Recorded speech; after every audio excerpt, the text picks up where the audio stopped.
Assalamualaikum warahmatullahi wabarakatuh. Perkenalkan, nama saya Taufik Baru Mulyana. Di sini saya akan menjelaskan bagian bab 7 tentang tinjauan metodologi dan evaluasi penelitian dalam kinerja ahli dalam olahraga. Yang pertama adalah tujuan. Tujuan kita ada 3, yaitu mengeksplorasi proses pengambilan keputusan, mengevaluasi kontrol tindakan, dan meneliti pengembangan keahlian. Tujuan penelitian dalam kinerja ahli dalam olahraga mencakup berbagai aspek yang bertujuan untuk memahami dan meningkatkan keterampilan atlet. Salah satu tujuan utama adalah untuk mengeksplorasi proses pengambilan keputusan yang dilakukan oleh atlet ahli dalam situasi kompetitif yang dinamis, dengan fokus pada faktor-faktor yang mempengaruhi kecepatan dan akurasi keputusan mereka. Penelitian ini juga bertujuan untuk mengevaluasi kontrol tindakan, yaitu kemampuan atlet untuk mengkoordinasikan gerakan dan menyesuaikan respons mereka berdasarkan umpan balik dari lingkungan. Selain itu, penelitian ini berupaya untuk meneliti pengembangan keahlian sepanjang karir atlet, mengidentifikasi tahapan dari pengambilan sampel hingga spesialisasi dan investasi, serta faktor-faktor yang berkontribusi terhadap proses tersebut seperti latihan yang sengaja dan dukungan sosial. Penelitian ini juga mengeksplorasi perbedaan individu termasuk pengaruh jenis kelamin, usia, dan latar belakang terhadap kinerja dan pengalaman latihan atlet. Secara keseluruhan, tujuan penelitian ini adalah untuk memberikan wawasan yang mendalam dan aplikatif yang dapat meningkatkan kinerja atlet dalam berbagai disiplin olahraga. Lalu ada 3 tema utama. 3 tema utama kita adalah pengambilan keputusan, kontrol tindakan, dan pengembangan keahlian. Yang pertama adalah pengambilan keputusan. Definisi dan pentingnya. Definisi dan pentingnya itu pengambilan keputusan dalam konteks olahraga merujuk pada kemampuan atlet untuk memilih tindakan yang tepat dalam situasi yang dinamis dan seringkali kompleks. Keputusan ini sangat penting karena dapat mempengaruhi hasil pertandingan, seperti mencetak poin atau menghindari kesalahan. Atlet yang lebih terampil cenderung membuat keputusan yang lebih cepat dan akurat dibandingkan dengan yang pemula.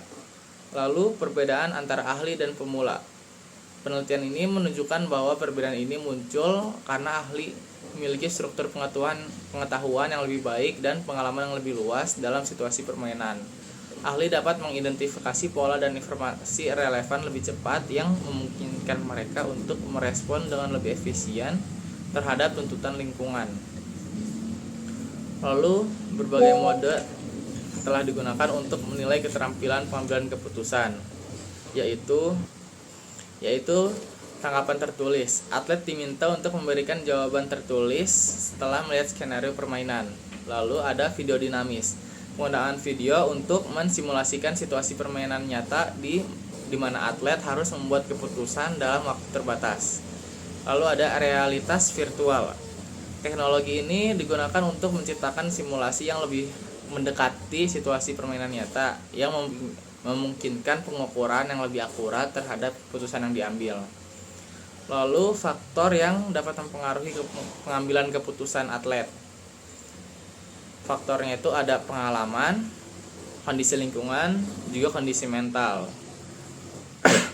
Yang kedua itu kontrol tindakan. Definisi dan pentingnya.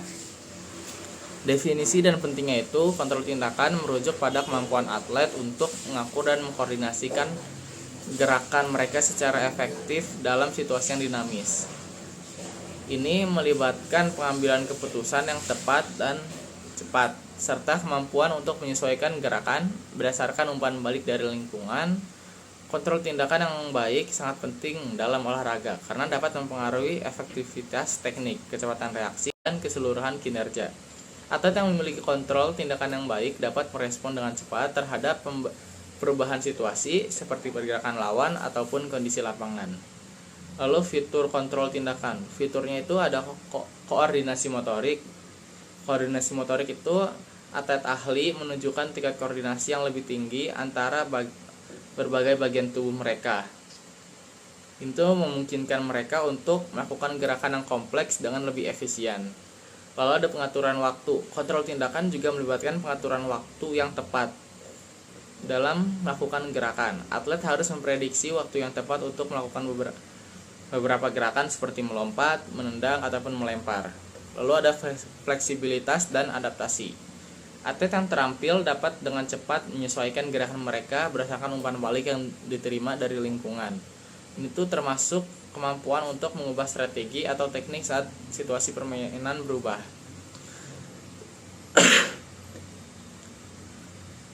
Lalu berbagai metode telah digunakan untuk mengevaluasi kontrol tindakan, yaitu analisis gerakan, pengukuran kinematika, dan pengujian tugas ganda.